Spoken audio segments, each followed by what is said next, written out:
जय हिंद साथियों, 24 नवंबर 2023 का इंपॉर्टेंट करंट अफेयर पढ़ेंगे। तो चलिए प्रारंभ करते हैं आज का महत्वपूर्ण सेशन। क्या क्या आपके लिए महत्वपूर्ण प्रश्न आज बना है जो आपके प्रतियोगिता परीक्षा के लिए महत्वपूर्ण हो जाता है। तो चलिए देखते हैं। तो सबसे पहले हम लोग इसी को देखेंगे, फिर आगे बात करते हैं। नेशनल हेराल्ड, देखिए नेशनल हेराल्ड एक पत्रिका था।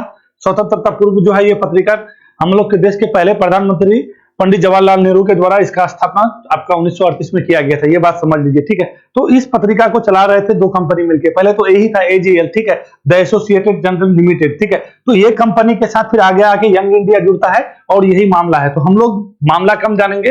ये जो आपका नेशनल हेराल्ड पत्रिका है, पत्र पत्रिका से बहुत बार क्वेश्चन पूछ लेता है। यंग इंडिया के बारे में जानेंगे, ठीक है। यंग इंडिया के पहले संपादक कौन थे, ठीक है। फिर बाद में गांधी जी उसमें कब जो है, ये सारा चीज देखेंगे हम लोग। पीएमएलए जानेंगे, ठीक है। उसके बाद फेमा के बारे में जानेंगे, ईडी के बारे में जानेंगे, जो अपना क्योंकि बहुत सारा 752 करोड़ रुपए का संपत्ति जब्त किया ईडी के द्वारा, ठीक है। तो बहुत सारा संपत्ति हो जाता है, बहुत बड़ा न्यूज बन के आया है, ठीक है। तो इसमें थोड़ा सा हम लोग सब चीज जान लेंगे, समझे। चलिए आगे चलते हैं। आगे का क्वेश्चन क्या है, आगे का अभी जो है ना ऑस्ट्रा हिंद 2023 यानी ऑस्ट्रा हिंद 23 का जो है आपका अभ्यास प्रारंभ हुआ है आपका ऑस्ट्रेलिया के पर्थ में, ठीक है। इससे पहले 2022 में यह प्रारंभ किया गया था, राजस्थान में हुआ था। ये दूसरी बार आयोजन किया जा रहा है। भारत के जो है तीनों सेना के जो दल होता है, टोटल 81 सैनिक जो है वहां पे गए हैं। इसके लिए आपको इसके बारे में जानेंगे, ठीक है। अब आइए, ये बहुत बड़ी बात निकल के आपके सामने, बहुत बड़ी खबर है। ये जो है ना, ये है बोहरा समुदाय के धर्मगुरु, ठीक है। इसका नाम है सैयदना मुफद्दल सैफुद्दीन नाम है, ठीक है। इसको निशाने पाकिस्तान दिया जाएगा। निशाने पाकिस्तान ये पाने वाले चौथे भारतीय हो जाएंगे। पहले जो है सबसे पहले आपको जो जानते हैं हम लोग के भारत के 5वें प्रधानमंत्री से मोरारजी देसाई, उसको भारत रत्न भी दिया गया है और निशाने पाकिस्तान भी दिया गया। तो ये ऐसे चौथे व्यक्ति होंगे जिसको ये दिया जाएगा। आपके पाकिस्तान के राष्ट्रपति हैं आरिफ अलवी जी, उसी के द्वारा जो है ये घोषणा किया गया है। कल ही का न्यूज, बहुत बड़ा न्यूज निकल के आया है, ठीक है। तो इसको आपको थोड़ा सा जान लेना है। ये है बोहरा समुदाय। देखिए बोहरा ना मुस्लिम ही समाज के बोहरा समुदाय, बोहरा जो है ये लोग ज्यादातर गुजरात और महाराष्ट्र में रहते हैं, ठीक है। ये लोग क्या है ना, व्यवसाय करते हैं, यानी ये गुजराती शब्द है बोहरा, बोहरू से ही निकला है बोहरा। और ये लोग व्यवसाय में ही ज्यादा अपना जो है दिलचस्पी रखते हैं, तो उधर ही ज्यादा रहते हैं। तो इसी के धर्म गुरु है सैयदना मुफद्दल सैफुद्दीन। इसको निशाने पाकिस्तान देने का घोषणा कर दिया गया है, ठीक है। ये पाकिस्तान का सर्वोच्च सम्मान होता है, ये बात जान लीजिए। अभी वहां पे इलेक्शन भी होने वाला है। अब वहां का अनवारुल हक काकड़ जो है वहां के अंतरिम प्रधानमंत्री हैं, तो वहां का भी सीन अच्छा चल नहीं रहा है। देखिए ये है हम लोग के सुप्रीम कोर्ट, यानी सर्वोच्च न्यायालय के पहली महिला न्यायाधीश बनने वाली, पहली जज बनने वाली थी बीबी फातिमा। 96 वर्ष की उम्र में इसका निधन हो गया। ये केरल की थी। 89 से लेकर 92 तक जो है ये सर्वोच्च न्यायालय की न्यायाधीश बनी है। देखिए सर्वोच्च न्यायालय के मुख्य न्यायाधीश अभी तक कोई अभी जो है महिला नहीं बनी है, बनने वाली है, क्योंकि ये जो है सीनियरिटी के हिसाब से होता है, ठीक है। तो नागरत्न एगो जी हैं, ठीक है, हो सके वही बनेंगी। तो अभी तक कोई नहीं बना है। ये मुख्य न्यायाधीश नहीं थी, ये क्या थी, न्यायाधीश थी, पहली न्यायाधीश थी सर्वोच्च न्यायालय की। तो इसी का मृत्यु हो गया है, तो इसके बारे में हम लोग जानेंगे, ठीक है।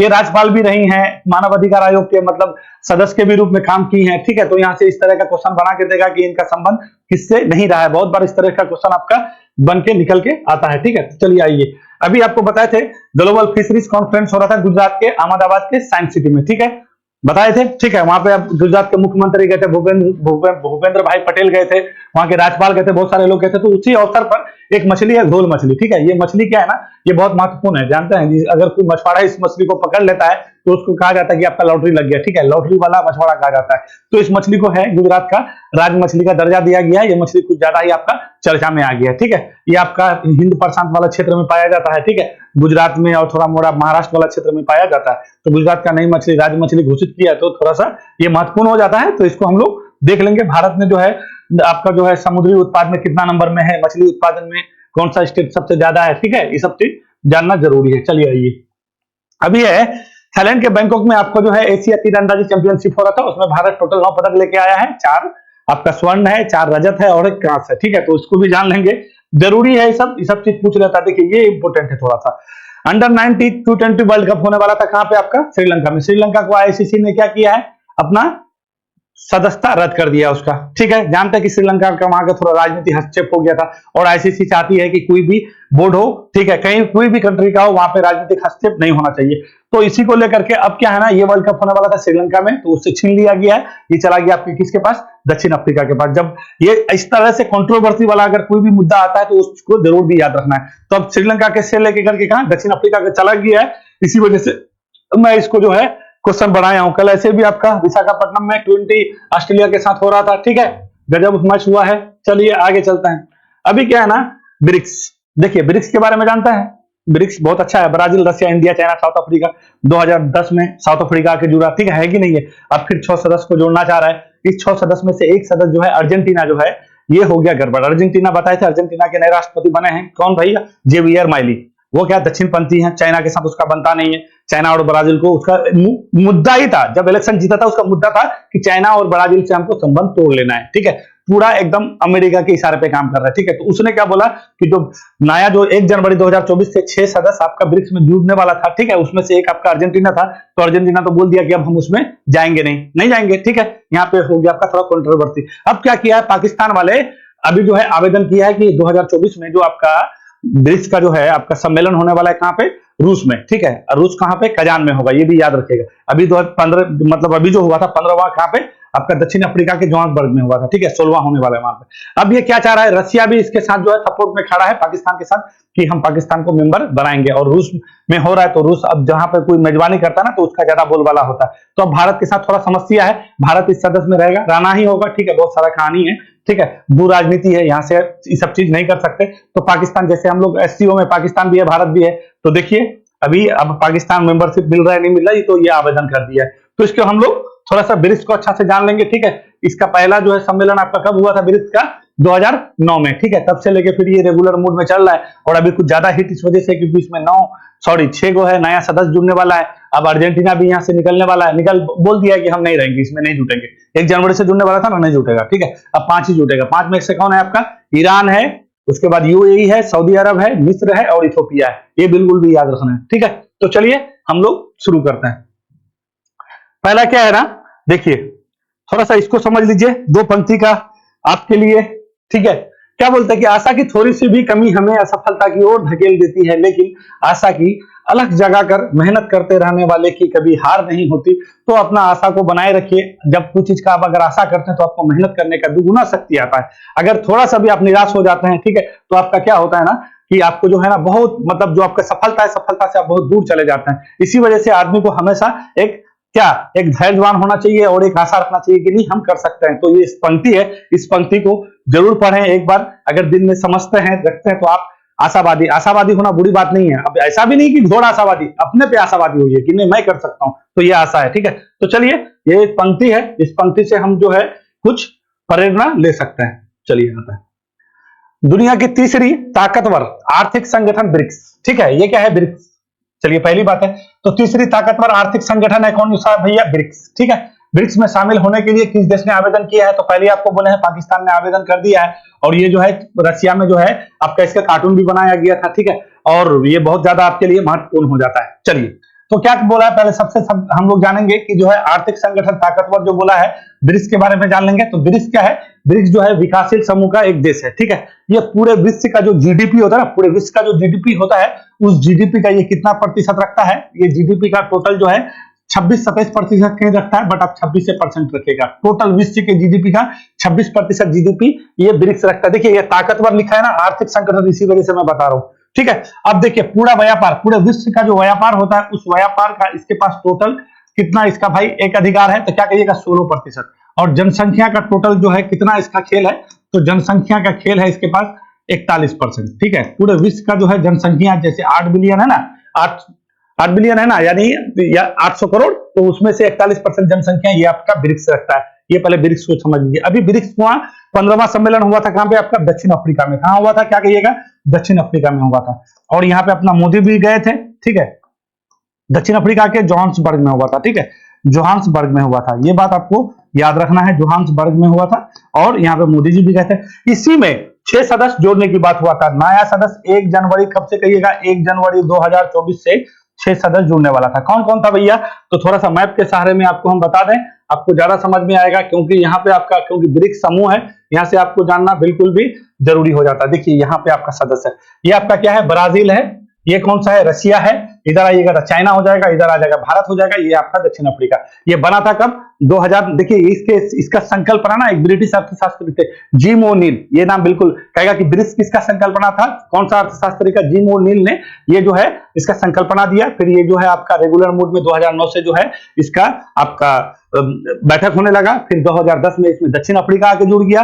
2010 में दक्षिण अफ्रीका जुड़ने के बाद ये ब्रिक्स हो गया। इसको R5 के भी नाम से जाना जाता है, क्योंकि ये जो है ना जितने भी देश हैं सबका जो है मुद्रा शुरू होता है आर से ही शुरू होता है। और अभी रशिया चाह भी रहा है कि जो ब्रिक्स जितना भी देश है इसका एक ही मुद्रा हो, ठीक है, एक बास्केट हो, उसी मुद्रा पे हम लोग व्यापार करेंगे। देखिए ब्राजील का कहेगा तो रियल हो जाएगा, भारत का रुपया हो जाएगा, फिर आपका यहाँ पे आइएगा रूस का आइएगा तो रूस का रूबल है, फिर या चाइना का आइएगा तो रेमबिन है, ठीक है। तो ये सारे जितना भी यहाँ का जो रैंड है दक्षिण अफ्रीका का, ठीक है, तो R5 के भी नाम से जाना जाता है।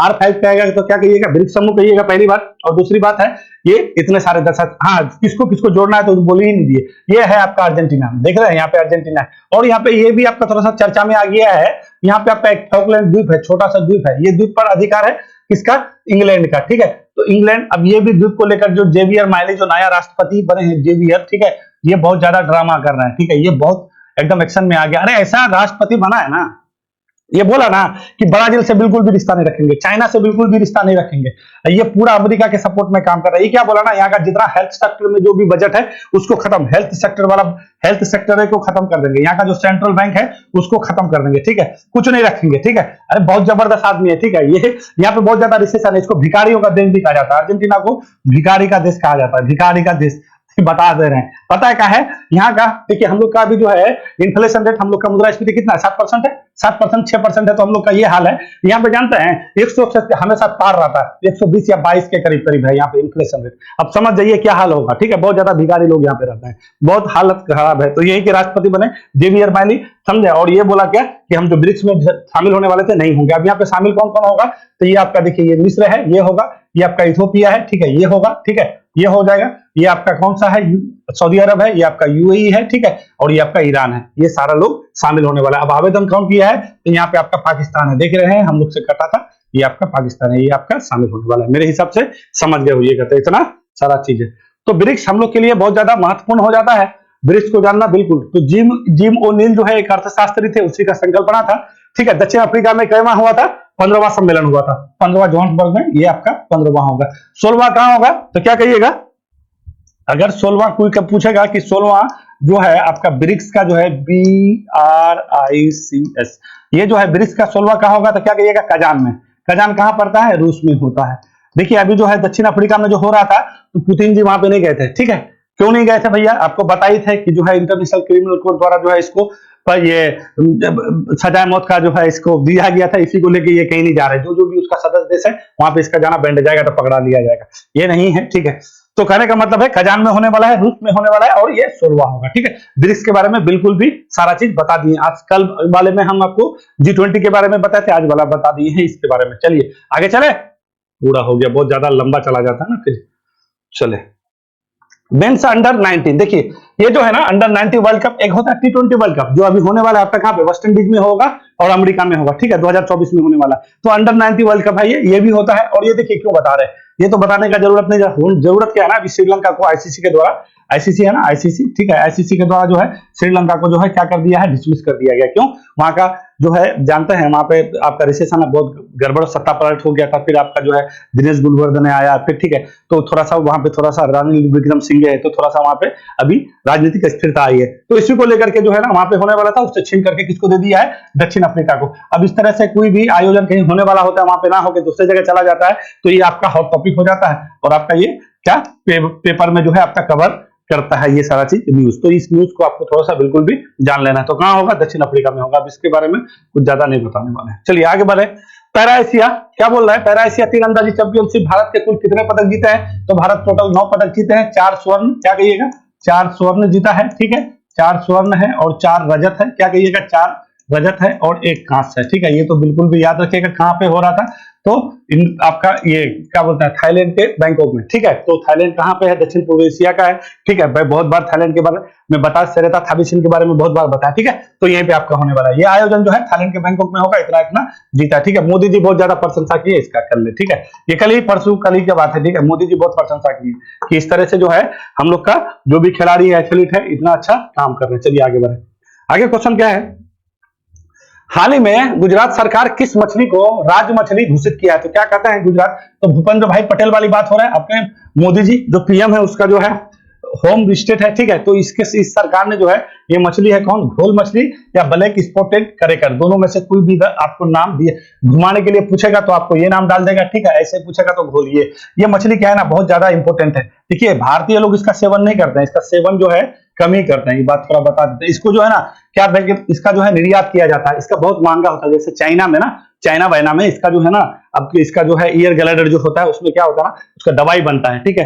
ये चाइना में, यूरोप में इसका बहुत ज्यादा क्या है मांग है, ठीक है। इसी को लेकर के ये जो है हिंद प्रशांत वाला जो क्षेत्र देख रहे हैं, हिंद प्रशांत वाला क्षेत्र में ये आपका बिल्कुल भी आपको दिखेगा ये मछली, ठीक है। और ये गुजरात और महाराष्ट्र वाला तट में भी पाया जाता है, ठीक है। तो इस मछली को जो है गुजरात सरकार द्वारा क्या कर दिया है, इसको राज मछली का दर्जा दे दिया गया। क्यों दर्जा दिया भाई, इसको संरक्षण जरूरी है, इतना महत्वपूर्ण मछली है तो संरक्षण भी जरूरी है, ठीक है। जब संरक्षण होगा तो इसका जनसंख्या बढ़ेगा, है कि नहीं है। मछुआरे लोग इसको, जो मछुआरे को अगर ये मछली मिल गया, ठीक है, तो बोला जाता है कि लॉटरी वाला मछुआरा है ये, ठीक है। बहुत ज्यादा इसका कीमत होता है। तो थोड़ा सा चलिए मछली के बारे में जान लेंगे। तो देखिए मछली उत्पादन में ना भारत जो है विश्व में कितना स्थान में आता है, तो क्या कहिएगा, दूसरा स्थान में आता है। देखिए यहाँ पे लिख दिए हैं, भारत जो है जलीय कृषि में तीसरे स्थान पर आता है। जलीय कृषि का मतलब क्या होता है, हम एक दिन बोले थे ना ब्लू इकोनॉमी, भारत सरकार का एजेंडा है 2030 तक ब्लू इकोनॉमी को आगे बढ़ाना, ठीक है। उसमें से आप एक मछली भी है, ठीक है। तो वही जलीय उत्पाद, जलीय उत्पाद में भारत तीसरे स्थान पर है, ठीक है। और मछली उत्पादन में भारत विश्व में कितना स्थान पर है, दूसरे स्थान पर है। ये याद रखिएगा, पूरे विश्व में दूसरे स्थान पर भारत मछली उत्पादन पर है। मछली उत्पादन में प्रथम राज्य कौन हो जाएगा, आंध्र प्रदेश। देखिए आंध्र प्रदेश सबसे अधिक मछली उत्पादन करता है, दूसरे नंबर में करता है आपका पश्चिम बंगाल और तीसरे नंबर में करता है उड़ीसा। तो ये आपको क्रम में बहुत एग्जाम में आपको पूछ दिया जाता है, तो बिल्कुल भी याद रखिएगा। ये है आपका आंध्र प्रदेश, कौन सा मैप ले लिए, देखिए ये है आपका, क्या बोल रहे थे, ये है आपका आंध्र प्रदेश। ये जो है ये वाला देख रहे हैं कोस्टल एरिया है, सबसे ज्यादा कोस्टल एरिया किसके पास है, गुजरात के पास है। दूसरा नंबर में आपका आंध्र प्रदेश के पास है, ठीक है। तो ये वाला एरिया में आपको सबसे अधिक जो है मछली उत्पादन में ये आपका ये पहला नंबर में है, और दूसरा नंबर में आपका वेस्ट बंगाल है, ये सेकंड नंबर में, और तीसरा नंबर में आपका उड़ीसा है, ठीक है। तो ये थोड़ा सा आपको बिल्कुल भी ध्यान देके चलना है। ये तीनों स्टेट आपको मिलाने के लिए दे देता है। तो ये अब देखिए भारत में ना सबसे अधिक कहेगा कि मछली का उत्पादन जो है, हम लोग तो विश्व में दूसरे नंबर पे उत्पादन हो गए, कितने नंबर पे है, दूसरे नंबर पे है, दूसरे नंबर पे है ना जी। तो हम लोग दूसरे नंबर पे जो है, तो सबसे अधिक मछली उत्पादन कैसे होता है, तो देखिए 1980-90 के दशक में, 1980-90 के दशक में हम लोग जो ज्यादा मछली उत्पादन करते थे, मरीन फिशिंग करते थे। मरीन फिशिंग मतलब कहने का जो समुद्र है ना, देखिए ये सब समुद्र है, ये बंगाल की खाड़ी है, अरब सागर है, यानी समुद्र का पानी कहीं जमा हो जाए या समुद्र से मछली मारेंगे, ठीक है, या समुद्र का पानी जो तट कोस्ट वाला है, तो पहले मरीन फिशिंग ज्यादा होता था, यानी समुद्र के जल में ज्यादा फिशिंग किया जाता था 1980 के दशक में। मगर अभी स्थिति क्या है, अभी क्या है ना, जो इनलैंड फिशिंग होता है, इनलैंड फिशिंग करने का मतलब ये हुआ, जैसे कोई आपका तालाब हो गया, पोखरा हो गया, ठीक है, अब बड़ा बड़ा झील हो गया, ठीक है, वहां पे मछली का अगर उत्पादन करता है, ठीक है, उसको समुद्री पानी में नहीं कहिए, ठीक है, वो आदमी ऐसे भी कर सकता है, ठीक है। तो अभी इनलैंड फिशिंग आपका अभी ज्यादा है। इनलैंड फिशिंग अभी कितना है, 80% के करीब करीब जो है, 80% नहीं कहिए 70% कहिए, ठीक है। कितना परसेंट, 70% फिशिंग जो है अभी इंडिया में हो रहा है। तो कैसे, इनलैंड फिशिंग आपको कहा देगा मछली जो उत्पादन में भारत का दूसरा नंबर है, ठीक है। तो सबसे अधिक कहां पे समुद्री मछली मारा जाता है, या फिर आपका ऐसे पोखरा में, तालाब में, ठीक है। तो आपको जानना चाहिए 70% के करीब करीब योगदान है इनलैंड फिशिंग का, और 30% के करीब करीब योगदान है आपका किसका, क्या कहिएगा, मरीन फिशिंग का। तो ये बिल्कुल भी ध्यान देना। तो ये क्या हो गया, आंध्र प्रदेश नंबर 1, पश्चिम बंगाल दूसरा, और उड़ीसा तीसरे नंबर पे। 3 नंबर तक याद ही रखना है, उससे ज्यादा याद नहीं रखना है। फिशिंग से संबंधित क्वेश्चन आपका बहुत सारा आ जाता है। चलिए आगे बढ़े, अब हो गया, यहाँ पे कुछ बताने का जरूरत नहीं है। चलिए ये तो थोड़ा सा महत्वपूर्ण हो जाता है। सुप्रीम कोर्ट की पहली महिला जज जिनका हाल ही में 96 मतलब निधन हो गया, 96 वर्ष की आयु में जो है निधन हुआ है, तो ये थोड़ा सा याद रख लीजिए। केरल की थी ये बीबी फातिमा, कहाँ की थी, केरल की थी, पहले ये जान लीजिएगा, ठीक है, केरल की थी, ठीक है। और ये जो है कब बनी है, तो क्या कहिएगा, 1989 से लेके 1980 क्या कहिएगा 1992 तक ये जो है क्या रही हैं, सुप्रीम कोर्ट की जज रही हैं, ठीक है। एससी क्या बोलते हैं उसको, एससी का जज रही हैं, ठीक है, ये जज रही हैं, ये बिल्कुल भी जानना है। ये राज्यपाल भी रही हैं, क्या रही हैं, राज्यपाल भी रही हैं, कहाँ की भाई, तमिलनाडु की। ये मानव अधिकार जो है, मानव अधिकार है ना, मानव अधिकार आयोग का जो है सदस्य भी रही हैं, ठीक है। ये भी बिल्कुल भी आपको ये इतना सारा चीज जानना है। अब देखिए थोड़ा सा बताते हैं, सारा चीज बताएंगे। तो क्या है, हाल ही में निधन हो गया, तो कौन हो जाएगा, जस्टिस फातिमा बीबी हो जाएंगे, इसका निधन हो गया। पहली महिला मुस्लिम महिला भी बनी कह सकते हैं, ठीक है, और पहली महिला भी कह सकते हैं सुप्रीम। अब आइए थोड़ा सा हम लोग को बहुत बार पूछ लेता ना कि हाई कोर्ट की पहली न्यायाधीश कौन थी, तो हाई कोर्ट की पहली न्यायाधीश आपका कौन थी, अन्ना चंडी, ये भी केरल की ही थी, ठीक है, ये 1959 में बनी थी, ठीक है, तो थोड़ा सा ये आपको थोड़ा सा जान लेना है। अन्ना चंडी थी हाई कोर्ट की पहली न्यायाधीश बनने वाली, अन्ना चंडी, ठीक है। हाई कोर्ट का मतलब आपका मुख्य न्यायाधीश बनने वाली पहली महिला कहेगा तो लीला सेठ, ये हिमाचल प्रदेश की बनी थी, ठीक है, ये बात याद रखेगा। ये हिमाचल प्रदेश का जो है, हिमाचल जो है, हिमाचल राज्य जो आपका बना हिमाचल प्रदेश, ठीक है, उसका बनने के बाद जो है ये पहली मुख्य न्यायाधीश बनी थी लीला सेठ। और ये जो है दिल्ली उच्च न्यायालय की न्यायाधीश भी बनी है लीला सेठ, ठीक है, तो ये दोनों चीज याद रखना है। और हाई कोर्ट का पहला न्यायाधीश कहेगा था अन्ना चंडी, और हाई कोर्ट का मुख्य न्यायाधीश कहेगा तो आपका लीला सेठ हो जाएगा। अब आइए जो सुप्रीम कोर्ट है हमारा, सुप्रीम कोर्ट का कोई भी मुख्य न्यायाधीश महिला अब तक नहीं बनी है, ठीक है, बनने वाली है आगे, क्योंकि ये क्या है अभी बताते हैं आपको कैसे होता है कॉलेजियम सिस्टम, हम सब बताएंगे। तो अभी क्या कह रहे थे, तो लीला सेठ का जो है क्या कहते थे, सॉरी, लीला सेठ जो है सर्वोच्च न्यायालय की मुख्य न्यायाधीश बनने वाली पहली महिला थी, और ये हो गया। अब देखिए अब थोड़ा सा हम लोग आते हैं बैकग्राउंड में। अभी सुप्रीम कोर्ट के बारे में बोलना है तो थोड़ा सुप्रीम कोर्ट के बारे में जानता है। भारत का एक सुप्रीम कोर्ट होगा, आर्टिकल 124 में कहा गया है, ठीक है, ये बात तो बिल्कुल भी आप लोग जानते हैं। आर्टिकल 124 में एक सुप्रीम कोर्ट के बारे में कहा गया है। अब सुप्रीम कोर्ट जब बना था तो कब बना भाई, हम लोग का जो है सुप्रीम कोर्ट का उद्घाटन कब हुआ।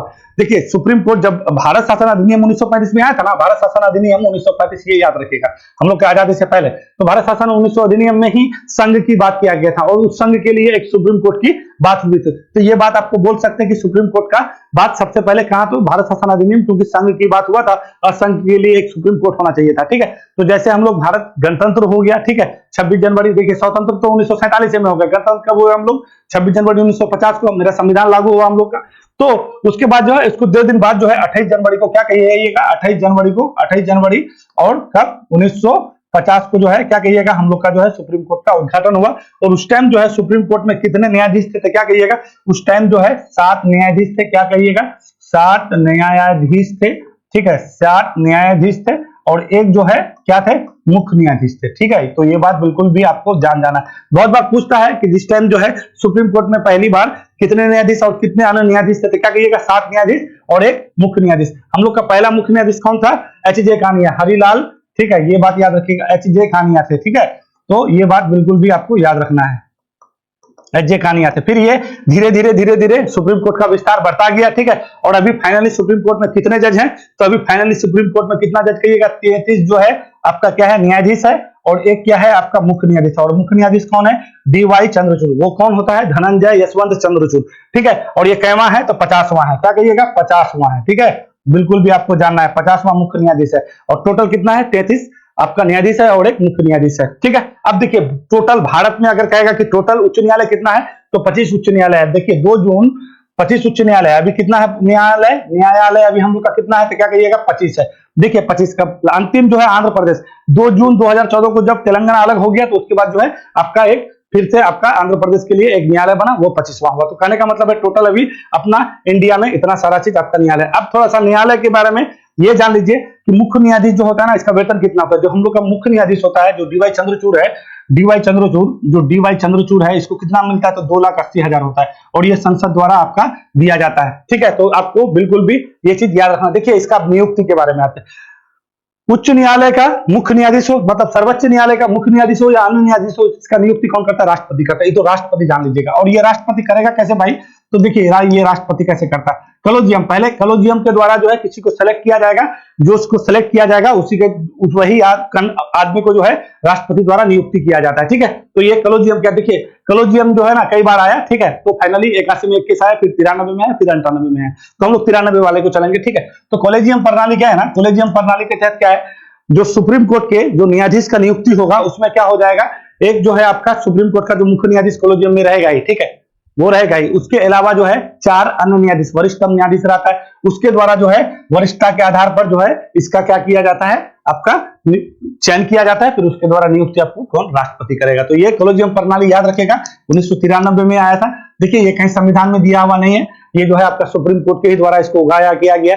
फिर इसी के लिए न्यायिक नियुक्ति आयोग आया था, 99वां संविधान संशोधन 99वां संविधान संशोधन का नाम सुना है कि नहीं?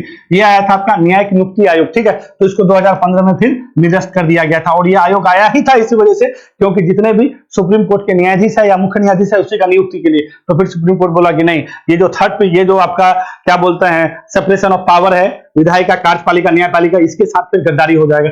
जब न्यायपालिका को नियुक्ति ही आपका विधायिका करेगा तो फिर होगा कैसे? सारा चीज उस कार्यपालिका उसी के अंदर, विधायिका उसी के अंदर, न्यायपालिका का भी नियुक्ति वही करेगा, तो डिक्टेटरशिप हो जाएगा, यानी एक आदमी का पावर हो जाएगा, जो सत्ता में रहेगा, जो चाहेगा वो कर सकता है। इसी वजह से भैया ये जो है न्यायिक नियुक्ति आयोग जो है, न्यायिक नियुक्ति आयोग जो आया था, बोला कि नहीं इसको डिसमिस कीजिए, ठीक है, और 2015 में इसको डिसमिस। और हमेशा देखिएगा सरकार के साथ न्यायालय का हमेशा चलता रहता है, देखिएगा डीवाई चंद्रचूड़ का किसी से बनता नहीं। ये लोग फिर चाहता है कि हम लोग एक कोई आयोग लेके आए, अब नियुक्ति का प्रक्रिया अपने हाथ में हो, मगर ये जो है आपका जो है मॉन्टेस्क्यू थे, उसी ने शक्ति का पृथक्करण दिया था। कोई भी आप अगर कहीं पे भी आप डेमोक्रेसी है, ठीक है, वहां पे अगर ये आपका पृथक्करण वाला खेल नहीं होगा तो फिर वहां पे क्या हो जाएगा? डिक्टेटरशिप, फिर जो नागरिक है उसको सही अधिकार नहीं मिल पाएगा। उसी के पास क्या हो जाएगा? उसी के पास आपका हो जाएगा कार्यपालिका, उसी के पास हो जाएगा न्यायपालिका, उसी के पास हो जाएगा विधायिका, यानी विधि का काम वही करेगा, आपका जो है कार्यपालिका का काम वही करेगा और कानून भी वही बनाएगा, तो कैसे होगा? नहीं होगा ना। तो शक्ति का पृथक्करण जरूरी है, ठीक है। तो चलिए थोड़ा सा इसको और थोड़ा सा आप जान लीजिए, क्या जानिएगा। देखिए भारत में जो है ना सबसे पहले जो है न्यायालय का बात आया था, थोड़ा सा आपको चले लेके 1773 में एक रेगुलेटिंग एक्ट आया था, तो उसी के तहत जो है एक न्यायालय बनाया गया। उस टाइम जो है कलकत्ता जो है, उस टाइम कलकत्ता था सारा चीज, क्योंकि ईस्ट इंडिया कंपनी का सब कुछ उधर ही हो रहा था। तो 1774 में पहले कलकत्ता में जो है आपका सर्वोच्च न्यायालय बनाया था, और उसका जो है पहले मुख्य न्यायाधीश थे एलिजा इम्पे, ठीक है। तो एलिजा इम्पे को भी थोड़ा सा आप याद रख सकते हैं, एलिजा इम्पे, ठीक है। इसमें जो है 3 आपका न्यायाधीश था और एक मुख्य न्यायाधीश था। तो बहुत बार पूछ लेता है कितना न्यायाधीश और कितना मुख्य न्यायाधीश, तो एक मुख्य न्यायाधीश था एलिजा इम्पे और न्यायाधीश चिन्ह था आपका कौन था? चेम्बर था, ठीक है। क्या कहिएगा? चेम्बर था, ठीक है। उसके बाद हाइट था, ठीक है। क्या कहिएगा? हाइट था और लिमेस्टर था, ठीक है। तो ये सब चीज, इस सब आदमी का नाम याद रखना है, चेम्बर, हाइट, लिमेस्टर, ठीक है। बिल्कुल भी देखिए, और हाँ यहाँ पे आइए, तो ये जो है अब जो है वेतन जो बोले आपको कि 2,80,000 जो मिलता है, कौन सा अनुच्छेद में? तो ये 124 में तो एक सर्वोच्च न्यायालय होगा, ठीक है। 125 में जो है वेतन के बारे में कहा गया है, 127 आर्टिकल में कहेगा, 127 आर्टिकल में क्या कहेगा, इसमें क्या कहा गया है?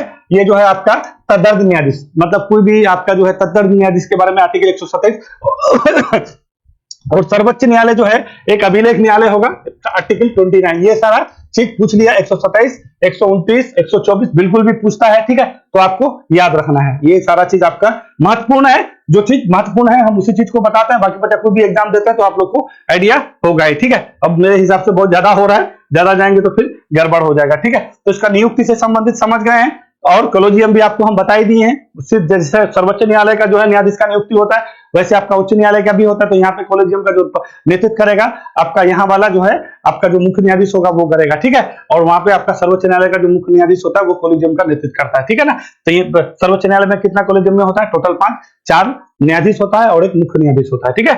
चलिए, कॉलेजियम प्रणाली बहुत बार पूछ लेता है, इसी वजह से यहाँ पे आपको महत्वपूर्ण बन जाता है। चलिए थोड़ा सा आइए, अब आइए बोहरा समुदाय में सर्वोच्च धर्मगुरु कौन है? डॉक्टर सैयदना मुफद्दल सैफुद्दीन को पाकिस्तान का सर्वोच्च सम्मान निशाने पाकिस्तान देने की घोषणा किया गया। ये सम्मान पाने वाले ये कौन सा होंगे? चौथे भारतीय होंगे। देखिए ये जो है सैयदना है, अभी मोदी जी भी कुछ दिन पहले मुंबई गए थे तो इससे मिले थे, ठीक है। ये बोहरा समुदाय के हैं। बोहरा समुदाय क्या है ना, ये गुजरात और महाराष्ट्र वाला क्षेत्र में मुस्लिम समुदाय है, ठीक है। और बोहरा क्या है ना, गुजराती शब्द है, मतलब भाषा है, इसी भाषा इसका अर्थ होता है व्यापार से संबंधित होता है, व्यापार करने वाला, ठीक है। तो ये लोग जो है व्यापार करते हैं और ये बहुत सर्वश्रेष्ठ धर्मगुरु माना जाता है, ठीक है। इसी को जो है पाकिस्तान का जो है आपका राष्ट्रपति है आरिफ अलवी, ठीक है, आरिफ अलवी। क्योंकि देखिए इतना बड़ा जो सम्मान होता है, क्योंकि पाकिस्तान का सर्वोच्च सम्मान है, तो कोई भी हेड ऑफ द स्टेट ही उसका घोषणा करता है। तो आरिफ अलवी के जो है कार्यालय द्वारा ये घोषणा किया गया है कि ये जो आपको सैयदना मुफद्दल सैफुद्दीन है उसको निशाने पाकिस्तान दिया जाएगा, ठीक है। और ये चौथे भारतीय होंगे। और यहाँ के पाकिस्तान के मुख्य प्रधानमंत्री कौन है? तो क्या कहिएगा? अनवारुल हक काकर, वो अंतरिम प्रधानमंत्री है। इससे पहले शहबाज शरीफ थे, वहां पे इलेक्शन होने वाला जनवरी में, तो अपना पद से क्या कर दिए? हट गए और आपका अंतरिम प्रधानमंत्री बना दिया गया है। अब ब्रिक्स में भी अब जाएगा, देखिए अब क्या होने वाला है। अब देखिए यहाँ पे थोड़ा सा जानिए कि पहले व्यक्ति कौन थे। बहुत बार पूछ लेता है कि पहले व्यक्ति कौन थे जिसको भारत रत्न भी मिला और निशाने पाकिस्तान भी मिला। तो मोरारजी देसाई का नाम सुने होइएगा, ठीक है। मोरारजी देसाई जो है हम लोग के 5वें प्रधानमंत्री थे ना, तो मोरारजी देसाई को जो है आपका 1990 में, इतो तो बात बिल्कुल भी याद रखेगा, 1990 में निशान-ए-पाकिस्तान दिया गया था, ठीक है। निशान-ए पाकिस्तान दिया गया था। उसके बाद 1991 में इसको भारत रत्न दिया गया था। किसको? मोरारजी देसाई को। 1991 में भारत रत्न और 1990 में आपको निशान पाकिस्तान। मोरारजी देसाई और क्या, भारत के पहले गैर कांग्रेसी प्रधानमंत्री थे मोरारजी देसाई। ठीक है, तो बिल्कुल भी ये बात आपको याद रखना है। फिर आपका जो है चौथा हो जाएगा खान अब्दुल गफ्फार खान को भी आप लोग जानते हैं। चलिए जो भी है, तो कहने का मतलब है ये आपका महत्वपूर्ण हो जाता है कि पहले इसको घोषणा किया गया है, तो कोई ना कोई एग्जाम में आपका पूछ ही देगा। ठीक है, मुफद्दल बोहरा समुदाय के बारे में पूछ देगा, ये लोग मुस्लिम होता है, तो यहां से आपको क्वेश्चन बन सकता है। चलिए आगे बढ़े। आगे का क्वेश्चन क्या है? संयुक्त सैन्य अभ्यास ऑस्ट्रो हिंद 2023 का आयोजन ऑस्ट्रेलिया के पर्थ में किया जा रहा है। तो आपको बताया है कि ऑस्ट्रेलिया में अभी एक मालवार सैन्य अभ्यास हुआ था, जो क्वाड समूह के द्वारा। क्वाड में 4 देश आता है, भारत, जापान, ऑस्ट्रेलिया, यूएसए। तो वहां पे आपका किया जा रहा था क्या? तो मालवार अभ्यास। ठीक है, अब ये क्या है? ऑस्ट्रो हिंद 2022 से प्रारंभ हुआ था। ये कब हुआ था? 2022 से। और पहली बार आपका कहां पे?